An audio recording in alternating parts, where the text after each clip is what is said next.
ಚಿಂತಾಮಣಿ ತಾಲೂಕು ಕೈವಾರ ಹೋಬಳಿ ತಳಕವಾರ ಅಮಾನ್ವಿ ಕೆರೆಯಲ್ಲಿ ಮಣ್ಣು ಮಾಫಿಯಾದವರು ಸಂಬಂಧಪಟ್ಟ ಇಲಾಖೆ ಹಾಗೂ ಗ್ರಾಮ ಪಂಚಾಯಿತಿಯಿಂದ ಯಾವುದೇ ರೀತಿಯ ಅನುಮತಿಯನ್ನ ಪಡೆಯದೆ ಕೆರೆಯಲ್ಲಿದ್ದ ಸಾವಿರಾರು ಗಿಡ ಮರಗಳನ್ನು ನಾಶಪಡಿಸಿ ಅಕ್ರಮವಾಗಿ ಜೆಸಿಬಿ ಯಂತ್ರಗಳು ಹಾಗೂ ಟಿಪ್ಪರ್ಗಳ ಮುಖಾಂತರ ಮಧ್ಯರಾತ್ರಿಯಲ್ಲಿ ಕೆರೆಯಿಂದ ಖಾಸಗಿ ವ್ಯಕ್ತಿಗಳಿಗೆ ಮಣ್ಣು ಸಾಗಿಸುತ್ತಿದ್ದನ್ನ ಕಂಡ ತಳಕವಾರ ಗ್ರಾಮದ ಪ್ರತಾಪ್ ಹಾಗೂ ಗ್ರಾಮಸ್ಥರು ಮಧ್ಯರಾತ್ರಿ ಕೆರೆಗೆ ತೆರಳಿ ಜೆಸಿಬಿ ಯಂತ್ರಗಳು ಹಾಗೂ ಟಿಪ್ಪರ್ಗಳನ್ನು ಹಿಡಿದು ವಿಷಯವನ್ನ ಅರಣ್ಯ ಇಲಾಖೆ ಅಧಿಕಾರಿಗಳ ಗಮನಕ್ಕೆ ತಂದಿದ್ದಾರೆ.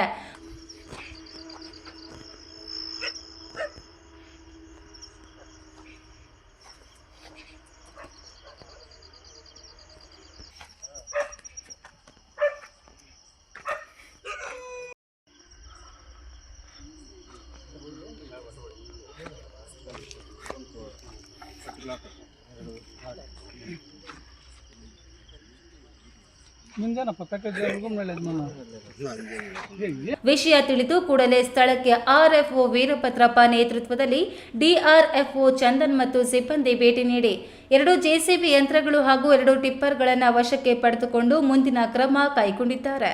B Devappa, A news TV, Chintamani.